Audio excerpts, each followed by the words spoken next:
Hello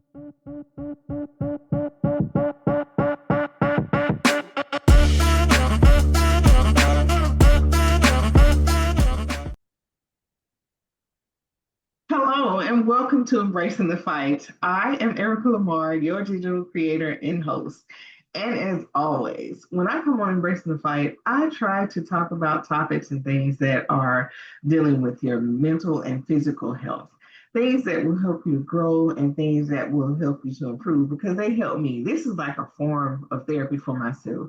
So if you are enjoying what you've been hearing since January 2023, please click like, click subscribe, click share, and join the Embracing the Fight community on Facebook, YouTube, TikTok, Instagram, Blue Sky, and X. The only difference is on Instagram, it's embracing the fight underscore.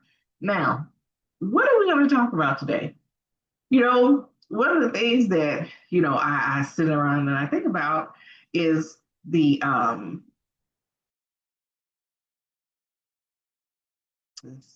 or misdiagnosis. So when you go to the doctor and you have a specific ailment, let's just say you're not going for a regular checkup, you're just going for a specific thing, something that is bothering you. Like say for instance, you complain of nausea, you complain of headache, you complain of diarrhea, and the first thing that they ask is, okay, what did you eat? And then say for instance you say you didn't eat anything, so then it goes from being food poisoning to some form of virus. And then they say, okay, well, have you been around, small kids, or have you not been washing your hands properly? And then say that's not the answer either. And then they're sitting there and they're trying to figure out what it is, and you're not thinking about the fact that you just changed your medication. You changed, the brand of medication that you take. And some medications don't necessarily agree with your system. But if you leave out those things, that could either lead to a misdiagnosis or overdiagnosis, because at this point they're like, oh goodness, what do we do to help fix them? Then say you end up in the ER and they are trying to treat like a stomach virus, or they're trying to treat food poisoning when it's neither. It is because your medicine was changed. Now you're laying in the hospital and the nurses come in, to review your medication. And as they're going through that list, they ask you a question like, oh, I haven't taken that medication in a year. And it's like, wait a minute. If you haven't taken that in a year, then what are you taking? And then you go through the list of all the stuff that you're taking, and they notice that there's another medication that's similar to one of the medications you're taking, and it's not on your current list. And they say, well, when did you stop taking that one? Oh, yesterday. And then they go and they look and they find out that that particular medication doesn't agree with the other medications that you're taking, thus causing you to be sick, causing you to have nausea, to be vomiting, and to be dehydrated. So just imagine what happens when, the proper channels aren't followed and people just look at you like they're in and out. They just ask a couple of questions and then, you still don't get to the bottom of it. Guess what's going to happen? A few days later, you'll be going back to the hospital, or you'll be going back to the ER, because the symptoms will not go away based off of what they're giving you. So basically, they're over medicating something that can't be solved by, what they're giving you, because they don't know exactly what's causing what's giving you the issue. So how do we avoid, misdiagnosis or over medication? How do we avoid that? So whenever you go to the doctor, or whenever you decide that you want to go to urgent care or ER, make sure that you write down your symptoms. Make sure that you have the latest version of the medication that you're taking, because basically doctors are like detectives. The crime is the illness, and they're trying to find all the usual suspects that cause this crime to happen. And they try to, eliminate them one by one based off the symptoms that you give them. Because certain, let's just say, crimes have certain, symptoms. So say for instance, if nausea walks in with diarrhea and, they're sitting there looking, they're like, no, stomach virus didn't cause this. No, they didn't eat anything. So then, food and the stomach virus can leave. Because now if you didn't eat anything, there's no food poisoning. And if you didn't like touch anything and stick your hand in your mouth, then it wasn't, a stomach virus. So in that case, you still got nausea and diarrhea sitting there, and then there's a bottle of medicine, on the other side of this two-way glass, and they're like, "That's him. That's him. That's the one that caused the problem." So when doctors are going through all of your symptoms, that's kind of what they're doing. I know I'm not a doctor and I've never studied medicine, but whenever I go to the doctor and I give them all the pieces, I can, see the wheels turning and I know the things that they're looking for and I know what they're looking at. And it helps me to realize, okay, I need to tell them this. I need to share this. They need to know that I was outside, they need to know I fell in the grass and I probably ate some grass. They need to know all the details because the more details that they have, the more information they have to actually figure out what's causing the issue that you have. That's why a lot of people go undiagnosed or misdiagnosed because they don't bring enough information. And then after, whatever has caused them to be sick, it may just go away, and nobody knows what caused it. And if it happens again, it'll be the same thing because it's like, what information did you have? What did you capture in order to determine how to treat what it was that you had? So then the other thing that you think about is mental health. In that same, scenario, except you're not presenting symptoms that can be treated, with medication to make you feel better, but they can treat you with medication to help, to deal with the different hormones or the different to call anything that's going on, in your mind. It helps to shut off all those senses, those neurons, those things that are, just driving you nuts. Like, say for instance, if you go in and you're telling your psychiatrist or your psychologist that, I'm starting to have thoughts, of suicide. The first thing they're gonna say, is when did you start, feeling that way? And what were you doing? Why do you feel that way? And does it happen in the morning? Does it happen in the evening? I'm just guessing because I've never, been to a psychiatrist or a psychologist to discuss anything like this. But I'm thinking what they try to pinpoint is when did it happen and what event or what happened in order to make them start feeling the way that they felt. And once they start to nail that down, they're like, okay, this isn't, caused by some rogue enzyme or some hormone or something that has gone crazy. It's nothing like that. It may have just been an event. It may have been something that triggered something else, or they may have a disorder that has gone, misdiagnosed or undiagnosed. And then what they'll do is they may draw some blood and then they'll look at, all the different enzymes, hormones, proteins, everything, and they say, you know what, this person is suffering from bipolar disorder, or they're suffering from ADHD. They're suffering from all these different things, but they use the results from lab tests to be able to tell these things. And then sometimes they use I'm not sure exactly what the tests are called, but they have you, fill out all this information and then they have you look at these ink blots. They do all these different things to try to determine, what it is that you're dealing with. And based on that information, they diagnose you for a certain condition. Now, what happens when they misdiagnose you? They're treating you for something you don't have. And guess what? You're going to continue to have the issue that you have because you're not being treated properly. So in order to avoid that, please, please, please, when you go to a psychiatrist or psychologist, if you have a journal, make sure that you're writing things down that are causing you to have the issues that you're having. Let's think about it. You had the mind enough to want to reach out to a psychiatrist or psychologist to get you some help. And if you have that much of a mind to do that, you have enough of a mind to write those things down so that you have a clear roadmap of what's been going on in your life.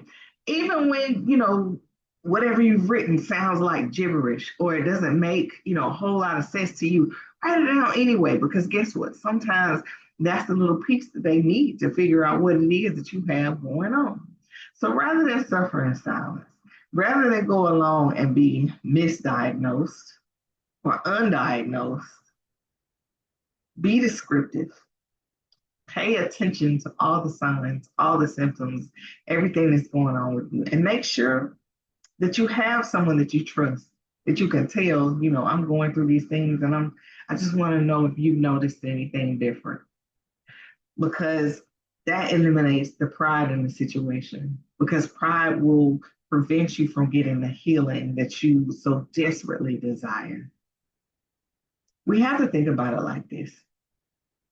If a person could get through life all by themselves, then what would you need any other person for? Why would we have been designed to love, to fellowship, to be around one another? That wouldn't make any sense if you were self-sufficient. We all know that no man is an island because you can't, reproduce by yourself. I mean, some people probably have tried, but they're human beings are not asexual. We are heterosexual. So you need another human being. And if you don't need the other human being, you do need, either a sperm or an egg or something, to reproduce. You need the other component that you are missing. So all I'm saying is when it comes down to it, be sure that you have someone that you can trust, that you can talk to, that you can say these things to, so they can help you get through what it is that you're going through. Because a lot of people notice when you start to change way before you can even articulate what's going on. I give you an example. When I was married, my best friend's family, I went to visit them after I divorced, and they were like, Lord, we didn't know what was going on with you. And see, I was looking at myself and seeing myself every day, and I thought everything was fine. But I had gained 50 pounds. My hair was beautiful. It was thick and it was long, but in patches, it was like I was losing hair, but I could cover it because my hair was so thick. But there were places where I had an inch of hair. And in other places, I might have had like 8 and 10 inches of hair. I had just hair hanging down and then a little piece about like that. It was like, where is this coming from? It was stress. But my best friend's family, they saw all of this and they were like, oh, we just didn't know what to say because, we thought you were happy, but we couldn't figure out what was going on the other side of that. Mind you, I had, cued my best friend on everything, and she is like Fort Knox. You drop something in there, if you don't have, a special key or a way to get in, you'll never know. And I thank God for her and her ability to not share things that are close to my heart. Everyone needs someone like that. And if you can't find someone like that, hey, it's worth paying for. Get you a counselor, get you a psychiatrist, a psychologist, get you someone so you can talk to them and share these things. Because once you get it out, that's when the healing begins. So don't walk around here misdiagnosed or undiagnosed because of pride or because of, some other feeling or something that you have going on internally, because we all deserve to be the best healed version of ourselves. Because otherwise, what are you? What are you doing? Why are you walking around, not yourself? You're tired, you're listless, you're angry, you're not growing into the person you want to be. And then you're watching everybody else, around you celebrating, doing all these great things, and you're struggling just to get up. That's not the way life was intended. You were supposed to live life and live it more abundantly. You're supposed to have joy. You're supposed to experience grace and mercy each and every day that you wake up. But you can't do that if pride is telling you, shh, don't say nothing about it, it'll go away. Or, ooh, if people know that you have XYZ, they're going to stop being your friend. Well, guess what? If a person leaves you because of an illness or because of a sickness, they were never there in the first place. They weren't your friend. They weren't designed for you. They're just a placeholder. So now, instead of having placeholders, find people that you can trust. Find people that love you, that you love in return. I mean, it's one thing to meet your soulmate, but just imagine if you had a soul friend mate, somebody that you know that you could tell anything to and you won't be judged by it and they won't throw it up in your face. I encourage you, if you are that kind of person, you'll draw it to you. But if you're not that kind of person, I pray that you become that kind of person so you can experience that because that is one of the greatest things I have ever experienced in my life. So that's all I really want to talk to y'all about today on embracing the hype. But one other thing before I, go away, when we talk about children and we talk about ADHD, you know, and people always, oh, that child is just bad, or oh, they're just hyperactive, oh, let's medicate them. Have you noticed what the ADHD medication does to a child? The child looks sluggish. They look muted. They're not themselves. They're drugged up. And then what happens when the drug wears off? They're 100 degrees, well, not 100 degrees, 180 degrees, and they run all over the place, tearing up stuff, flipping out, and you don't know what's wrong, and then you medicate them, and they become a shell of themselves. I'm not saying the ADHD medication is wrong, but sometimes they're over medicated. And when you see that, you should back down on the medication. Because why did they give them such a high quantity in the first place? Did it have to do with their age, their height, their weight? What was it? Did you ask any questions, or were you just happy that the child ain't flipping off the top banister anymore? We really have to think about, our children when they're being given drugs. Because once you start giving a child a drug for something, they can become addicted to it. And then what happens when, they get of age and they want to try other stuff? They say, I've been on this drug all my life, and drugs aren't that bad because look, it calmed me down, it helped me to do this, and it helped me to do that.